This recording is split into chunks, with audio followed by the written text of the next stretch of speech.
কোনটা যে চন্দ্রমল্লিকার ফুল, কোনটা যে সূর্যমুখী, বারবার দেখেও আমার ভুল হয়ে যায়। আমি আলাদা করতে পারি না ওলকপি আর শালগম, মৃগেলের বাচ্চা আর বাটা মাছ, মানুষ এবং মানুষের মতো মানুষ।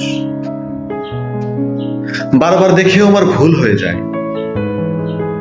আমি আলাদা করতে পারি না বই এবং পড়ার মতো বই, স্বপ্ন এবং দেখার মতো স্বপ্ন, কবিতা এবং কবিতার মতো কবিতা। বারবার দেখেও আমার ভুল হয়ে যায়। আমি আলাদা করতে পারি না। ধন্যবাদ। কবিতার নাম ভুল, লিখেছেন তারাপদ রায়।